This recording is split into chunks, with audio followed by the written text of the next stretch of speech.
Так, привіт. По-перше, тримаю камеру ось так паралельно, щоб можна було зробити хорошу картинку. Ми сьогодні 4-й день у Yosemite, якщо я правильно вимовляю, як це називається. Бо я зазвичай так, а де ми? А що ми? А я? А що? А де?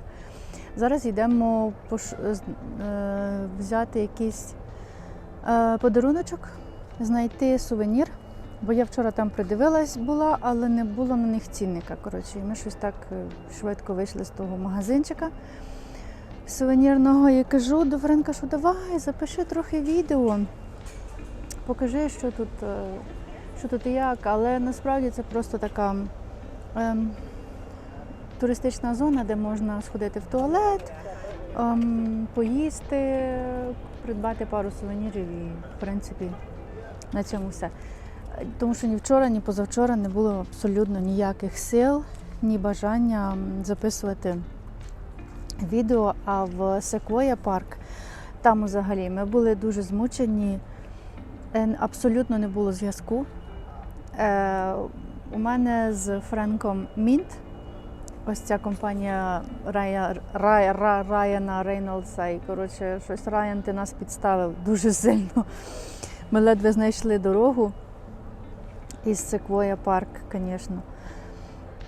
Ну, я сьогодні хочу зробити таке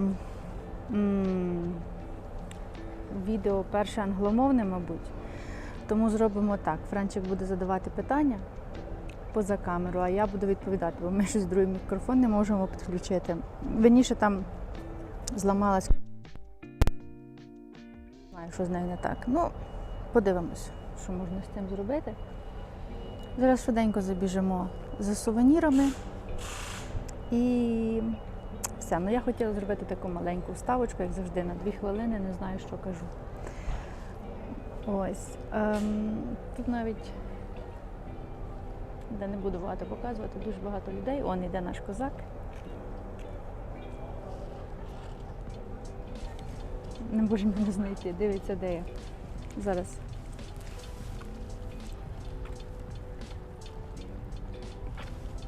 Шукає мене.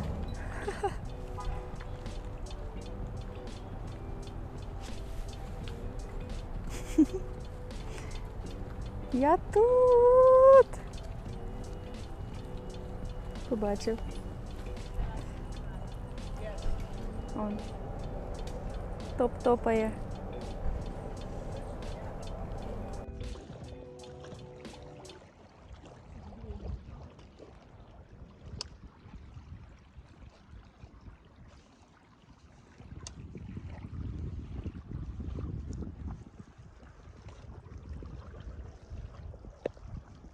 Привіт.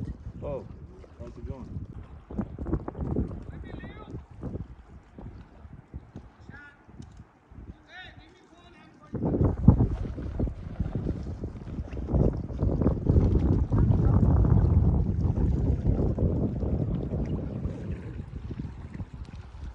Better bring the tune. That's right. Okay. Do you know who I am? Я, звичайно, в футболці I'm Ukrainian, and there is a guy, I think from Ukraine, and he said, "Fajna futbolka." I didn't even get that so quick, and then I'm like, wait, was that Ukrainian? So that was nice. But I think it makes sense saying Slava Ukraini, and then I know that our people are around. So today we're at Tenaya Lake. And I already named this place Tanya, or Tiny Tanya. So, you know the feeling that I have? Sometimes at home we just listening to this nature sounds like birds, waterfalls, and it helps to relax and get into this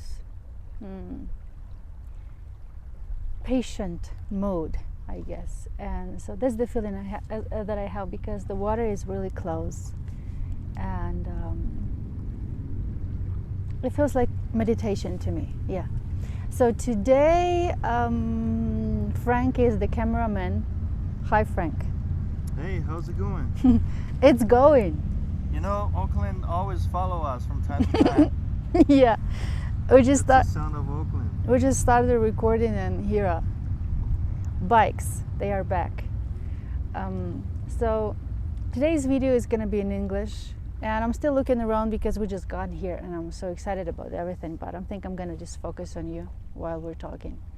So Frank is gonna ask questions today, and I'll just also share my thoughts on this and that. And I have to say that I'm really happy having this t-shirt because it's kind of helps to unite Ukrainians everywhere I go, and I'm extremely happy to see that this shirt scares Russians a lot, because immediately the way they look at us, and the moment they realize, oh, okay, it says I'm Ukrainian, okay, we better not go that way. So for this I want to hear your opinion, Frank, because you're with me, my partner in crime in this situation. That was, may have been, I'm not sure if they're from Russian or not. 'Cause Yeah. I didn't hear them speaking. Yeah, They were avoiding us. yeah, for It some was reason. obvious. Yeah, And the moment they see your shirt and they look at us, their facial expression, you can tell, yeah, gets tensed up, and then yeah. they're intentionally slowing down to avoid And or to stand take in another front of us. direction. Yeah, And sometimes we would be looking behind, and then we will walk, and then they saw us, they will slow down, and sometimes yes, a moment Yes. later they will be behind us again. yes, So they're intentionally they're uncomfortable. You can tell they're Yeah. trying to. I guess they're not comfortable because they know what the Russians So, is doing. yeah, yeah. So that's what I wanted to explain. It's not that I want someone to feel uncomfortable or I want all Russians to die and I have these horrible thoughts in my mind, but to me it's a message that they know what's happening, no matter what their attitude is, but at least they know what they are doing in But they're Ukraine. not constantly thinking about it. Yeah, That's the yeah, problem. yeah, The thing is that they need to know that even if they're not thinking about it, it still happens. yeah, And they need to be more aware of what is happening in the country they're associated with, or what is their leadership doing. Right? 'Cause if they're silent, no one else in that country is going to be speaking up. There was a famous quote he said the other day. yeah, Right? He said that if no one is questioning Putin, and then there is, that was Putin's spy, spying on me. Okay, yeah, they got us. they got us.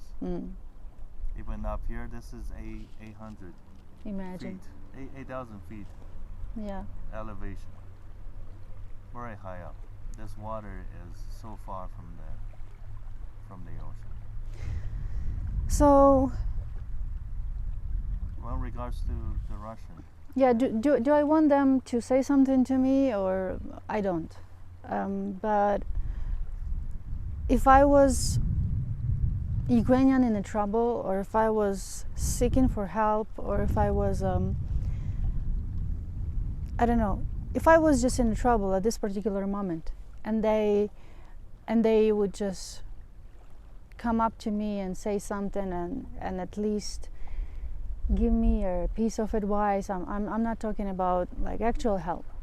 That would be great, because in my situation I'm just traveling here and I'm fine. I'm not looking for any help, so I don't want them to talk to me. But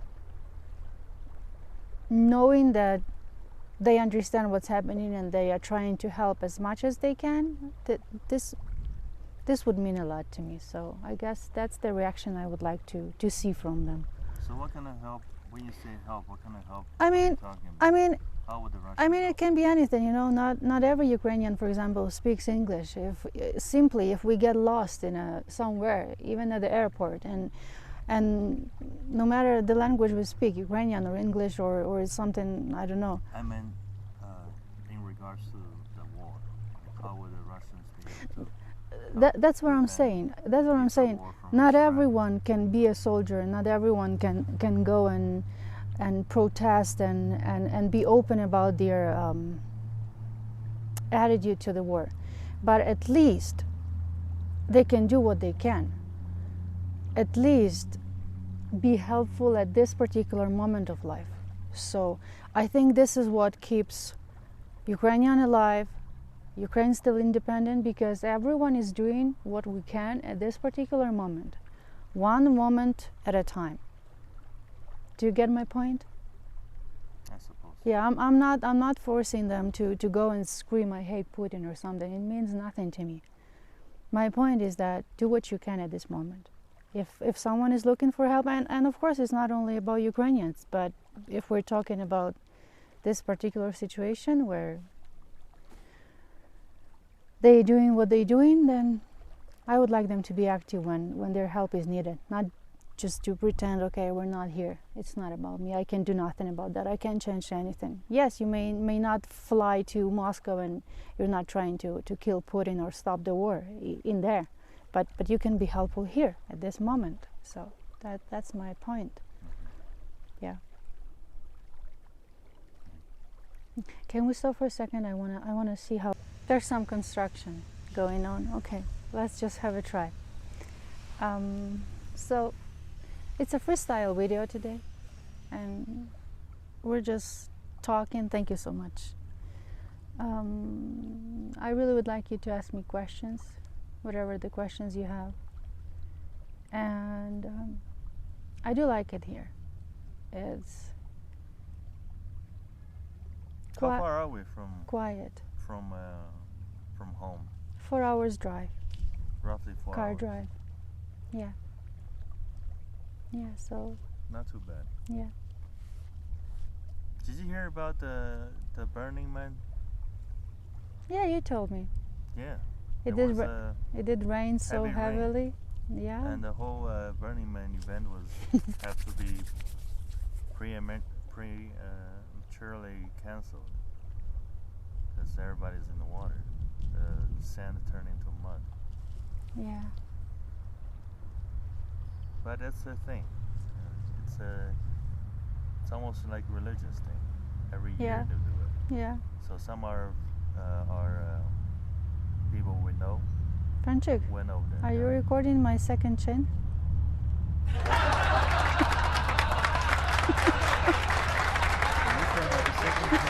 I do. I do. Let me zoom in to find out. Don't do it. Don't do it. It's there. She's very conscious in the video. Of course, every girl wants to be pretty. That's wonderful. I don't want to be. But sometimes you gotta face it outwards. You cannot just internalize. Okay. So, what is the next question? We started about my T-shirt. That was pretty amazing. So there was an event for the Ukrainians, wasn't there? Yeah. But some of them couldn't make it because of the Burning Man. Yeah. Which event was that? It was not event. I think the Ukrainian community in San Francisco and Bay Area is quite strong and helpful. So we were thinking to have another gathering, and but a lot of people were busy with work or traveling or going to a Burning Man. So we decided to reschedule. That's it. Is there any any other Ukrainian holiday coming up? Like I once think before so. the Thanksgiving or Christmas. Do you guys celebrate? They have a lot of events because I know that volunteers are working non-stop and donating. And so it's almost every weekend there is something going on. Every weekend, huh? Yeah. In the Bay Area? Yeah. San Francisco and Bay Area. How many Ukrainians do you think live in the Bay Area? Well, from what I see, there are almost 15. Oh my God. I'm still speaking English. Happens. There are 1,500 people in our Telegram group, and I think maybe more, because like maybe some family members are not a part of this group. So 1,500. 1,500 of 1,500 at least. Yeah. And me personally, I'm a big fan of this group, because when I just got here last year in August, they helped me a lot. I mean, you just throw a question in that group. Any question that you have regarding documents, your health, where to go, what to say. You can even ask the location if you don't know how to find it, or you forgot that how is this document called. You're just asking a question. You can just, hi guys, I'm stuck in here, or I need help. And people are asking anything, like starting from just an advice, and then it goes to, hey guys, I need a bed, I need the furniture, I don't have forks, I don't have cups to drink, I have 3 kids here, or something. And people reply immediately, and that's how I got all my answers in that group. So I feel really grateful, and I think they did a great job. And it's a volunteering job as well, because all the people that are managing this group, they are doing this for free. And it's something that I admire, and I think it's really great what they do. And sometimes if you have time, you don't even have to ask anyone anything. You just scroll the history, and you can find an answer to your question easily. So it's not like questions are repeated. I wouldn't say so. Yeah.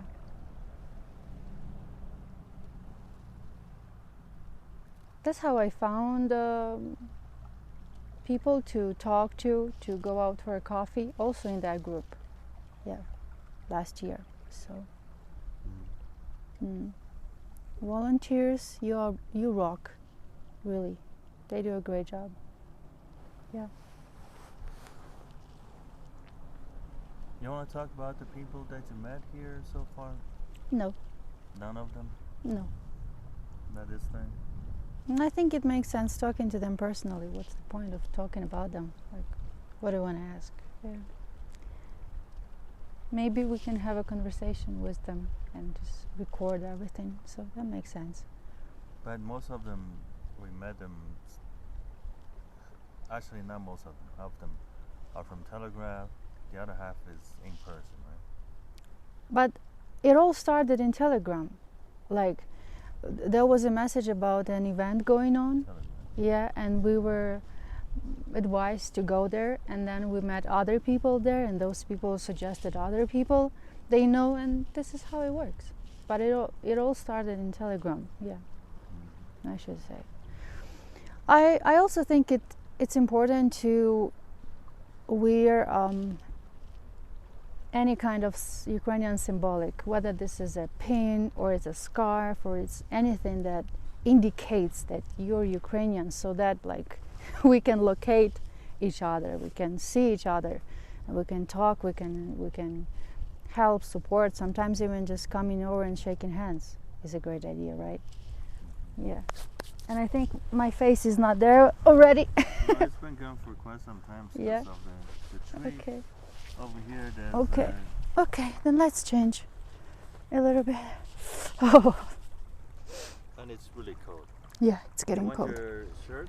No, it's cold. You brought a shirt here. When we're done shooting, I put on my We're shirt. still shooting? We're still shooting. Okay. Maybe we're we'll at walk? the 8. We can Let's walk, walk. like slow little walk bit. there and then back, Let's so we put don't on- have to move our stuff. No, if this there's is good. This is a good angle. anyone else, This no is a one good else angle. either. Yeah, Yeah. but I'm cold. Let me stay Getting some radiation. on the sun. Yeah, I'm getting my vitamin D, right? It's a little cold. What do you think this cold, like, where is it coming from? From the altitude we're in, we're roughly 8,000 feet, which is, I don't know how many meters, maybe 3,000 meters, Yeah. probably less than 3,000 meters, because I don't feel any high altitude sickness. High altitude sickness happens when there's not enough oxygen Yeah. in the air. Yeah, I don't feel that. Your fingernails will turn purple and you're gonna have a hard time breathing. And you're supposed to have lightheaded as well. But that's not the case. I don't feel that too. You don't feel lightheaded or anything. No, It's just cold, yeah. a little cold. Not even cold because the sun is out, so it doesn't feel like I'm freezing. It's just a little cold. Yeah, we're by the lake. We're by the lake, yeah.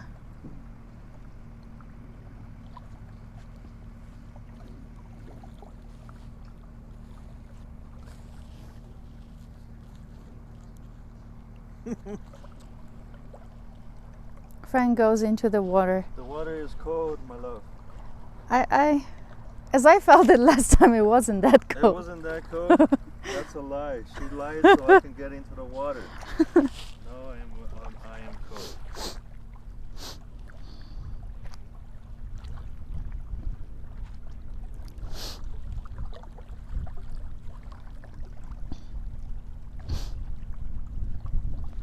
I remembered what I wanted to share.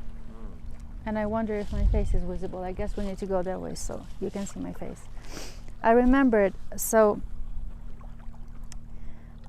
actually our trip started in Sequoia National Park, right? Yes, that's where we went first. That's where we went first. And you know what? I was really shocked. So many trees are just burned. And then you told me that this might be human-made fire, controlled burned, so that they can prevent like huge fires in future, or they can let the new trees to grow. We do not know that for sure, but we're just on a, how do you call that place where they grave people? Cemetery? Something. You heard it first. Sequoia is a cemetery. or they can let the new trees to grow. Mhm. We do not know that for sure, but we're just throwing ideas here, right? I think it's to prevent the fire from spreading. Yeah. And so I'm gonna add some videos and pictures later when editing this video. And what I'm trying to say is that when I was there, surrounded by these burned trees, I couldn't give up this, idea of imagining myself on the front line of Ukrainian war, because I kept thinking that this is how our soldiers would feel themselves if they, if they get ambushed, or if they are running out of bullets, weapon, I don't know, soldiers, any support, and you just find yourself in a burned area, and I think that supporting Ukraine is one thing, but you can never imagine how do soldiers feel themselves there. So I don't know why I got this in my mind. Maybe because I'm in touch with my brother, and I'm trying to understand what he goes through, and that's why I just keep this in my mind, and I keep going back to Ukraine, of course, and I'm trying to understand. But of course we can never walk in those shoes, right? Unless you go to the front line yourself personally. What do you think? I'm sure that's not what you've been thinking. Me? Mhm. When I see the burned forest, I don't really think of the front line. Yeah. Because I don't think, I've never been to Ukraine, so I don't Yeah. know if there's any forests over there, and if there are any war-fighting forests. Of Is course. Donbass region forest heavy? I wouldn't call it forest heavy, but still, there are fields, farmers, and farmlands. So maybe it's not a Sequoia National Park, but definitely that's something. And I'm not talking about city. Cities is different, of course, but yeah.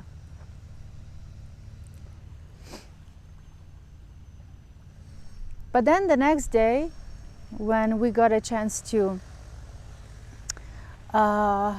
climb the, what was that? What was the rock mountain? Mountain rock? What was that we were climbing? Mono when rock. It was, Yeah? it was Mortal Rock. Yeah. And I think what made it so excited is the smoke. And I've never seen actual smoke. And it's fog. Fog, yeah, I always say smoke. Actual fog coming over, falling down on the trees, on the ground, and then it slowly goes away. And you can see the fog actually moving. It was very interesting. Because usually you just find yourself in a smog, what was that? Fog. Fog. Frog. You just find yourself in a frog, and then you just move out and you just leave it behind. But here, as you're standing and you see it's actually moving, it's going here and there, and it was interesting. I don't think words can explain it. I'll just add some videos and photos, right, later. And there is something happening in there, so I'm worried about the sound. What do you think if we walk a little bit, maybe that way or that way? Maybe even not with the camera, but just me If and we're you. going that way, the sound is gonna get louder. Yeah, For sure. yeah. But we can get behind that tree, maybe the Yeah, tree will let's block go. off. Maybe for some reason only here in the US I started thinking of why we do not travel that much in Ukraine, why we do not travel around Ukraine when there is a chance. Like, I was born, I would say, in a western part or closer to the center of Ukraine, but I've never been to the east. I've never been to Kharkiv, Donetsk, Crimea. I've never been there, ever. And I didn't even had this mentality like, oh, let's go explore. All right, this is your country. Yeah, this is my country, and that's really sad. And You think it's coming? Or I is think just it's coming. Your family. I think it's common. And even when people do travel, they would go to Europe, I don't know, some exotic countries, how we call them. But then you'll be spending money in somewhere else instead of spending money in your own country. Yeah, and it's not only about spending money. Yeah, for sure, it's about you're not investing in your own country or tourism or anything, but you don't really know your country. I think people realized what's happening when we got this language issue. When the war started and people started moving all the way to the west because they were running away from the war, and that's when people realized, oh my God, there are people on the west, they speak Russian, and when they go to Lviv and they don't want to switch to Ukrainian, there is a problem, and it shouldn't be a problem because we have other things to do and worry about. Yeah. To the west. Yes. They were trying, to save themselves and their kids. So, a lot of things I'm thinking about, and I'm like, why didn't we do this? Why didn't we do that? Yeah. So, when everything, it cannot be as it was before. Everything's going to be different from now on in Ukraine, but I really hope we're going to start traveling around Ukraine and get to know our own country better. When the war is over. When the war is water. When the war is over, yeah. When the war is When water. the invasion is over. When the invasion is over, yeah.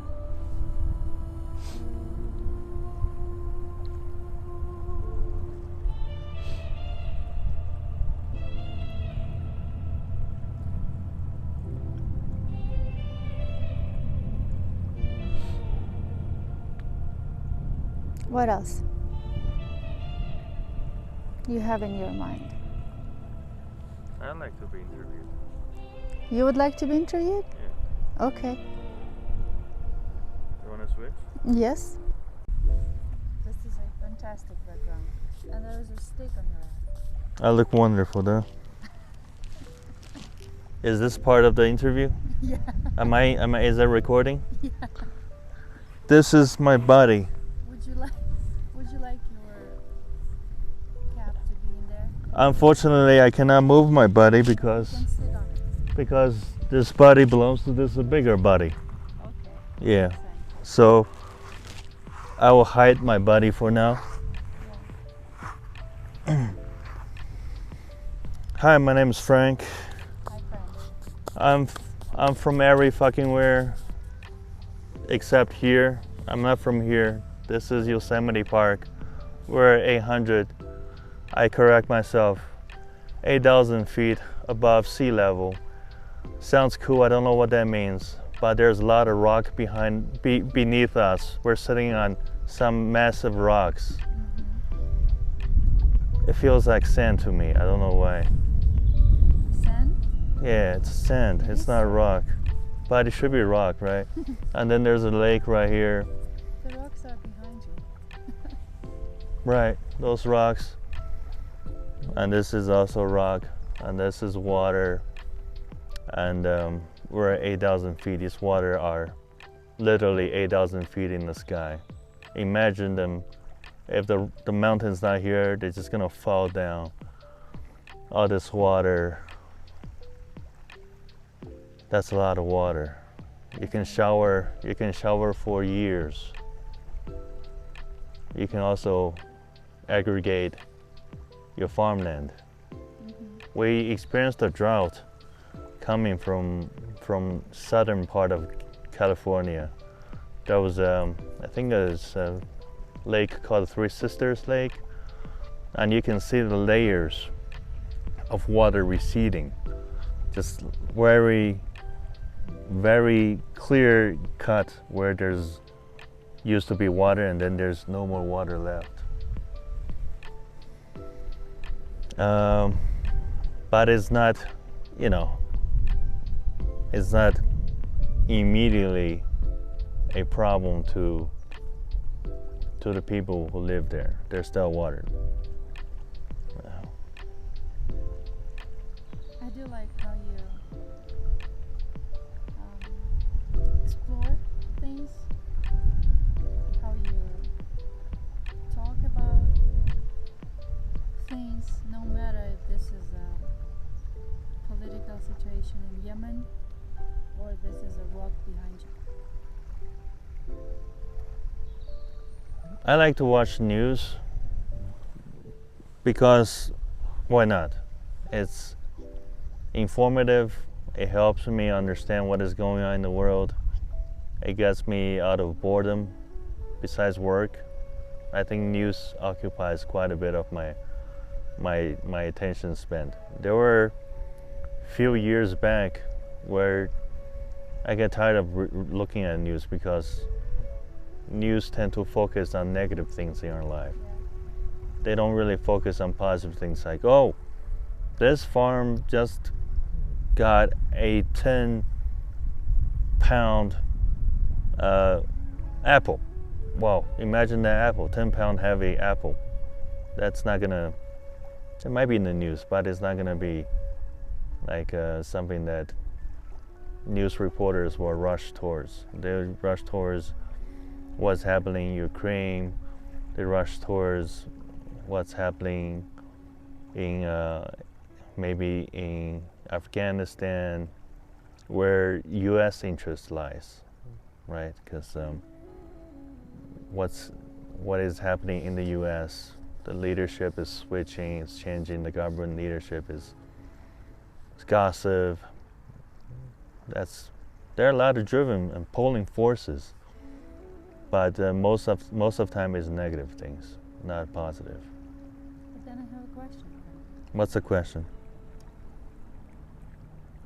How do you feel about news being filtered? And news are not always. We are lucky if this is not the whole truth. We are lucky, but what if they are totally fake? And what's the point of watching them? I have not run into a completely fake news from the news sources that I am watching, because when it's completely fake, I think majority of people will recognize it. Even for a story to really sell well, you gotta have drama, okay? Maybe 30% drama. But then you also have to have the truth. If there's zero truth there, then it's not newsworthy. You gotta have, if you're gonna create, like you said, a fake news or propaganda, there's gotta be 10% truth in there. If it's 100% false, like, oh, there's a UFO took over mid-America, and now we're fighting a nuclear war with an alien life form, nobody's gonna believe it, because it's just too far out there. So I think the fake news is pervasive because it contains truth. So even it's fake news, it's still truth. And regarding to misinformation,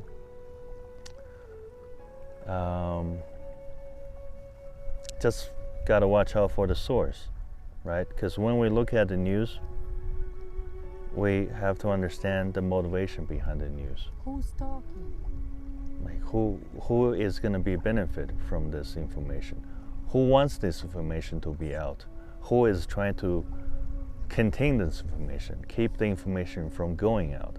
And if they're trying to keep it from going out, what methods are they using to keep it from going out? For example, if an airline have a problem with their 737, I don't know if you follow the news. No. 737, a few years back, two 737 plane went right into the ocean after taking off, not for long. Hundreds of people died. When you have news like this, a giant corporation, they're gonna move really quick. They're not gonna be suicidal, right? They're not like, oh yeah, we screwed up. Please explore, please everybody investigate us. We're not doing business anymore. Of course not. They have teams out there to contain what is coming out. There are misinformation teams out there try to distract people from certain key points. And of course, there are also teams there trying to get to the truth. That way, at least the company themselves know what happened, so they can prevent this from happening in the future. Are you okay with the cap that you wear on your might be a little different? Edit your head. You okay with it? I love this cap. It was a gift from a friend of mine who works at the State Department. Mm-hmm. That's cool. Since you like focusing on positive things, so there's something that I like about U.S. corporate culture very much. The what culture? Corporate culture, the business culture. Mm-hmm. The way management is working here, and that's privacy. Privacy. Mm-hmm. U.S. very focused on privacy. I'm a big fan of this. And also people are, it's not necessarily, you're a fan of this because nobody dig into your business. But it's also, I think it's also American mentality is that we are more self-observed and self-centered. Who cares about your life? I'm more concerned with how you feel about, interacting with me, how I project over. So you think they're avoiding your personal life, but in reality, they're just too busy with their own lives. That's one reason why privacy works is because people are more obsessed with themselves than with you. Unless you're a celebrity, then that's a different story. I mean, I am. Yeah, Yeah. yeah. So people will pay more attention to you, for sure.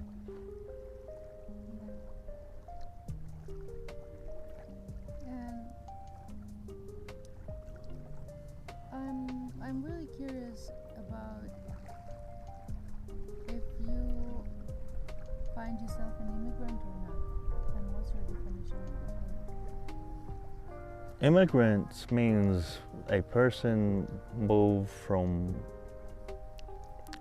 one place to another and make a living in a new place where they now live. We're talking within countries. From country to country. From country to country. Yeah. So you would be able to label me as an immigrant from China because that's the country I was born. And I actually finished elementary school there before I came here.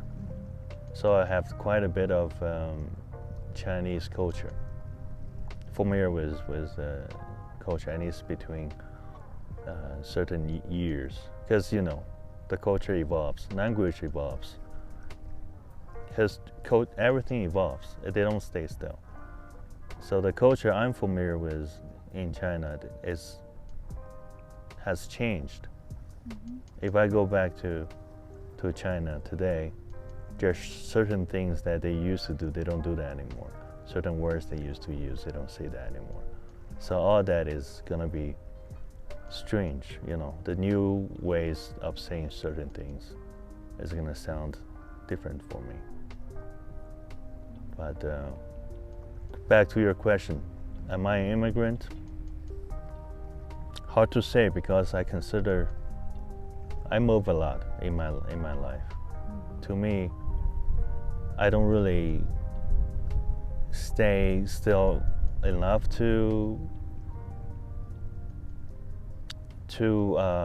consider myself like this is Where I belong. this is I think home is a subjective. It's a feeling. It's a person that you're with or food that you enjoy. It's not a physical location. You might be able to return to a physical building, but it's not necessarily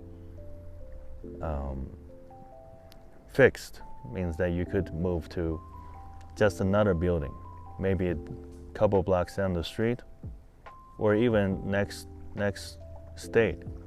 You can still call it home because you're with someone that you care about, or mostly because I think it happens to a lot of people who move a lot, right? How do you feel about home? Like, is home a fixed place, or is a home that you can actually move around? To me, home is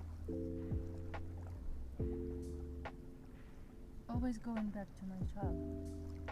Okay. Home is where you grew up since you was a kid. What if you move around a lot as a kid? Then I don't know how would I feel myself, but I'm sharing my experience as someone who stayed actually most of the time in one place. How many years, if you don't mind I ask? That's the very childhood, I guess, when you're a little kid, maybe from 1 to 5, and then as you start observing this world and become conscious, I guess, about your actions, and you don't really count on your mom and dad in your decisions. That's from 5 to 10, I guess. When you become a self-conscious person, I guess. So I guess from 1 to 10, first 10 years old. So 10 years is where you will say, if I lived here from childhood till I was 10 years old, I will consider this place home. Yeah. For me, it's different. Yeah. If I was you, that's how I would feel. If that's the truth, then I would consider Nanjing Yeah. as my home. Yeah. Doesn't matter where I am right now. Okay, then I do have another question. Do you have to live at home? Do you ever feel comfortable? Do you feel like you have to be at home, or it doesn't really matter? It's just a home somewhere over It's there. not about living. I think first it's about memories that you have, and second it's about the habits that you have right now, because a lot of ideas were settled in my head back then, including my food or eating habits, right?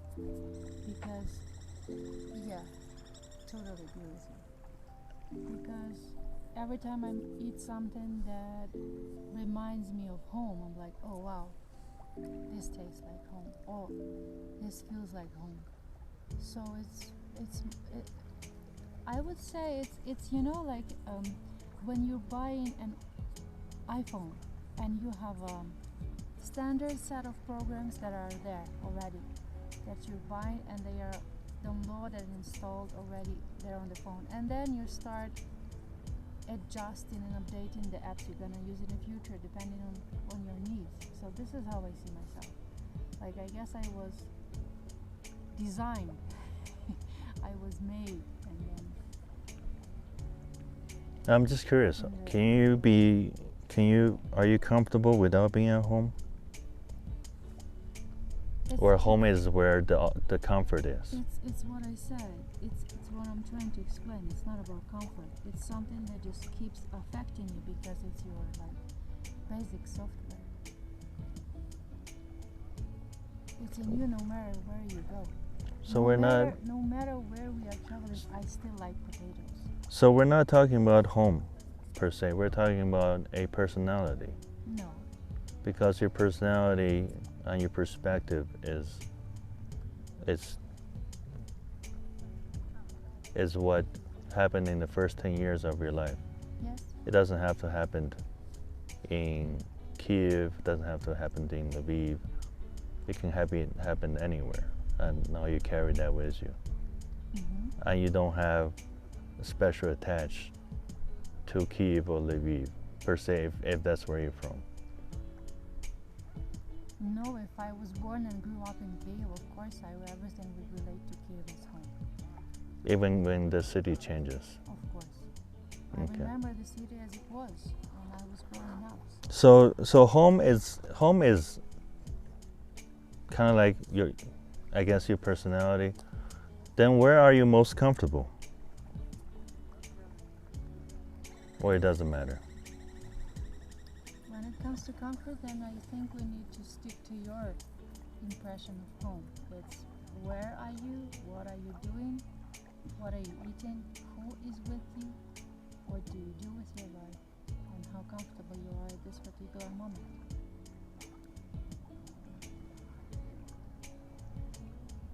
Yeah, to me anywhere can be home. Cool. Mm. I guess I need to meditate to get to that level. When you travel a lot, you just have to get comfortable wherever you go. That's a cool And you make the best out of it. Yeah. Yeah. To be honest, growing up in Ukraine and even being a student, I didn't travel a lot, and I couldn't understand people who say you have to travel because it changes you and your mind and everything in you. And I couldn't understand, what about it? You just go and see other mountains and monuments and museums. What about it? Okay. Right? I don't really care about it. Don't care about it. It's a different culture. Yeah. Yeah, they have a different way to eat their food. Yeah. It's not my way. Why would I need this care information about in that? my head. Hmm. But I think, as I see it, it's like, to me, it's a little bit like a movie, and you being an actor. For example, you go to Poland and you try to get to know these people better and their culture, and you're trying to eat the way they eat, cook food the way they cook, and you're just you become someone else for a second, or for a day, or for a week. So Interesting. so it's like you are learning about yourself In somebody else's shoes. through learning the others or getting to know others. But in fact, you're just learning about yourself. That's the funny thing. From a different, maybe from a different angle. Yeah, From a different perspective too. That's a funny thing that I understood when I Yeah. started traveling. So I'll be sitting here and look over there, Yeah. and then I think, oh. Then I go over there, and then I look at the same thing, and then I'll have a different understanding, maybe. But if you're sitting here, the sunlight goes straight into your eyes, and you might miss something. But then you go and sit in the shadow, Mm-hmm. and you see that the same mountain more clear. So, and you see something you didn't notice earlier. You see. So I guess as a human being, traveling is quite essential to our growth. Yes. Yeah. Yes. There is a saying in Chinese, we would learn them when we were in elementary school, called 井底之蛙. 井 is a well. A well is where the water is, and it's bricks, and it's really tall and high. To get water, you have to have a bucket with a rope. You drop it in there, and then you let the bucket hold the water, and then you pull it back up. And you have yourself a bucket of well water. Usually they are very cold, like this kind of water, and they're very clean. So you can use them for cooking, you can use them for drinking, or washing watermelons in the summertime. So 井底之蛙 is saying there's a frog live inside this well. Okay. Yeah, so the frog inside the well, that's the whole thing. What it says suggests that there's a frog in the well, and all when he looks up, he saw the entrance to the well, which is just a circle, and there's a sun. Maybe there's a sun, there's a cloud, and that's his whole world. Yeah. There's a story where the crow one day came visit the frog, say, "Hey, froggy frog, what are you doing down there? There's a whole world out here. Come take a look at this world." Frog is like, "There's nothing there. It's just a piece of cloud." And that's the story. So I suppose what they're trying to teach us is that don't be the frog. Just come out the well and see what else is out there. Yeah. I think it's pretty close to you should travel as you can. There is a funny thing that I noticed. Mm-hmm. Talking to people or talking to travelers is a totally different experience because I find them really hard to surprise, and the way they react to events around them is different. Yes, they also get stressed, they get tired, they get nervous, but I think they are adjusting and finding solutions a little faster, and they have so many different ways to solve problems than people that will stick in the same place for years or decades. I guess that's just the experience. So as a human being, the more we do, the more failure we experience, the more experience we gain. Yeah. And if we travel, see things, failed a lot, if we ride a bike, we fall off the bike, then, next time maybe we'll do something different, like maybe not hold on to the brake too hard. Yeah. So I guess traveling also exposes you to risks. Yeah. Yeah. I travel and I lose stuff. Everybody can experience this. When they're stressed, they tend to lose stuff. Yeah. And if you lose stuff overseas, that's it. You're not gonna see them again. But then you learn from it. You wanna hear a story? No. Of course I do. Okay. Let it be the last story for today. Okay, yeah. I know your hand is holding. Like this is exhausting, and No, this I found this a good position. this ditto is really boring. We have to get out of here. But you notice the sun is shining down on us, and the wind is not as strong. Yes, Actually, it feels warm now, yes. right? You're not cold anymore. But it was always like this on the sun. It was windier earlier. Now it is.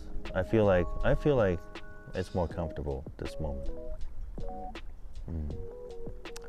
So I was traveling to a town in the most southern part of Argentina, a little town by the ocean called Ushuaia. And when I reached Buenos Aires, the capital of Argentina, what happened was I was so stressed out.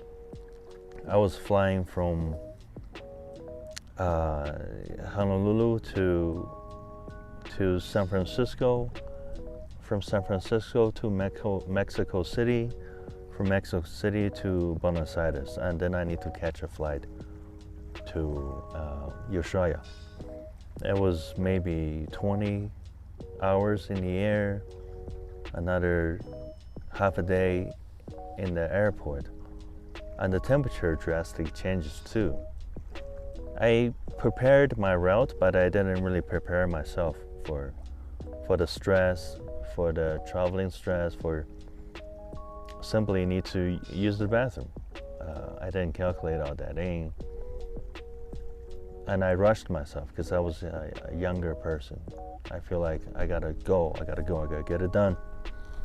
And when I was at the airport in Buenos Aires, I tried to do some currency exchange, and the currency exchange requires passport. And I gave them my passport, I got the currency I needed. Next thing I know, I was on a bus to a local airport that will take you to a different, the plane will take you to a different smaller city. So they have a international airport, they have a local airport, and they're hours apart. I was on the bus, I realized that I left my passport at a currency exchange place. So that's when I realized what happened. I was rushing myself, I was stressing myself out.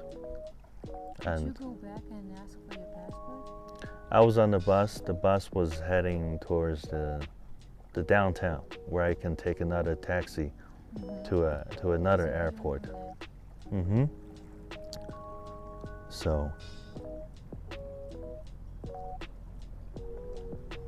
I scared myself too hard. Yeah. See? You bite you and you get reality. I'm telling you. It's just trying to feel the tip of my finger. It doesn't bite.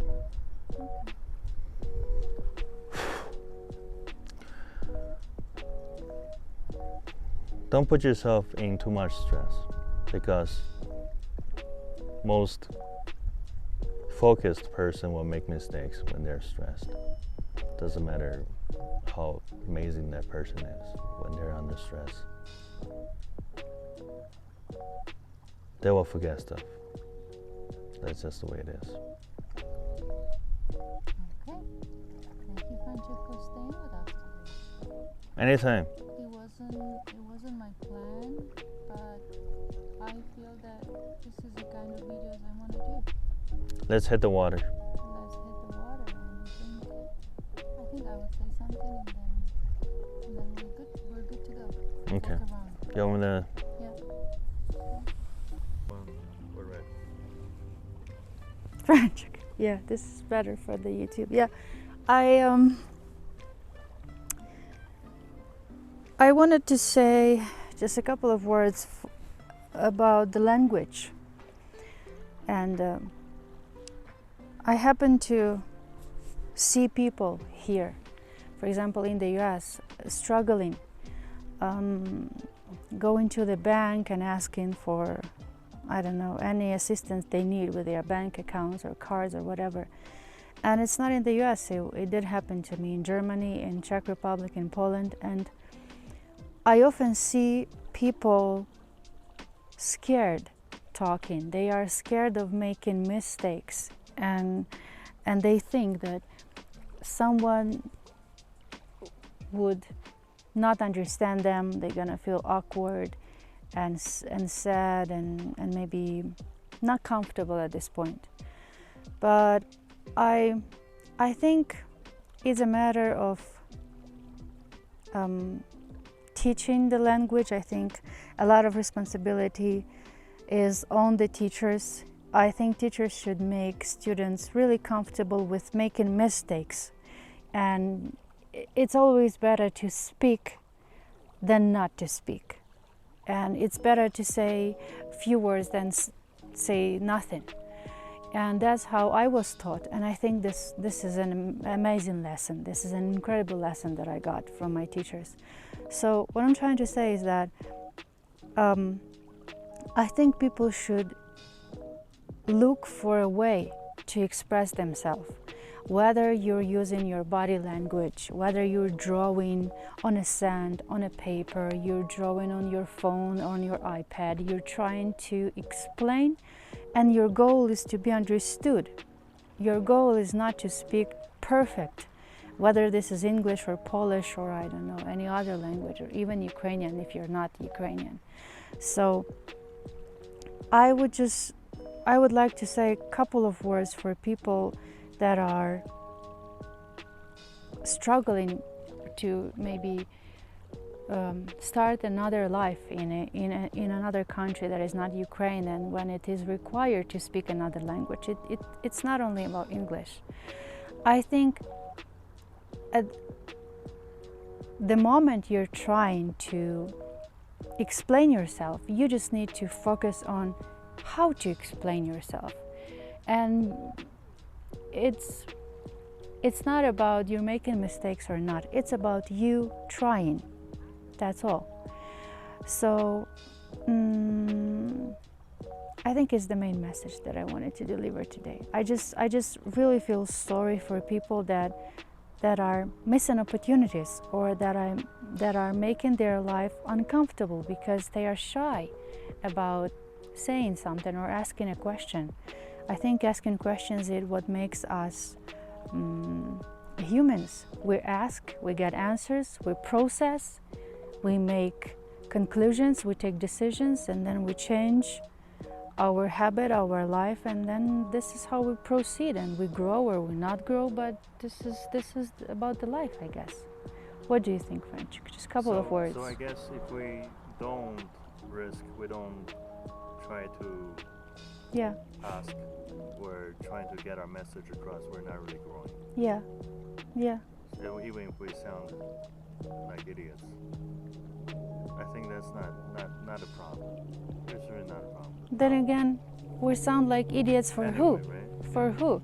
If we get in the end what we've been looking for, then who cares about Exactly. being an idiot or not being an idiot?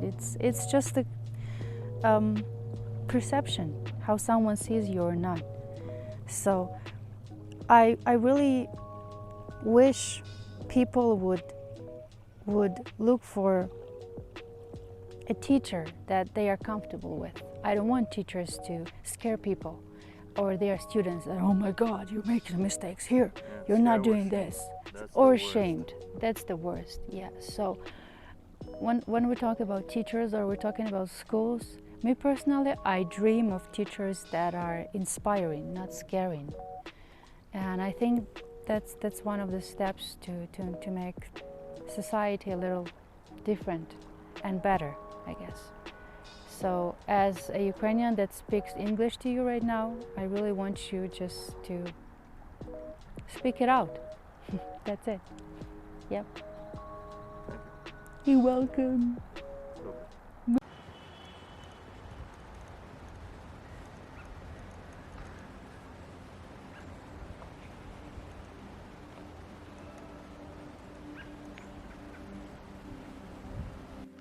What's up? What are we looking at?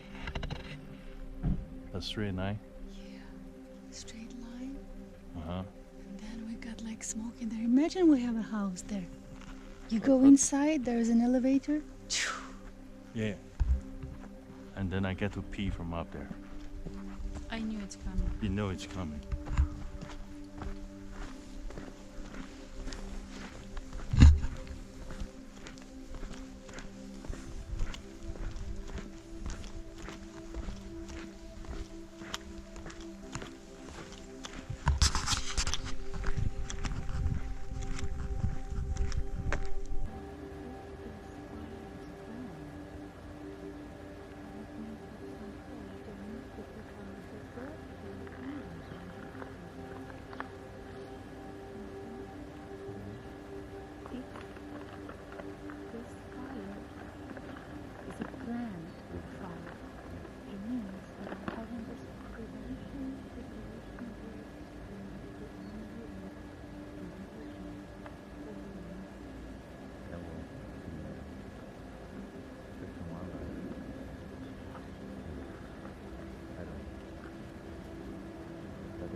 Are you showing off?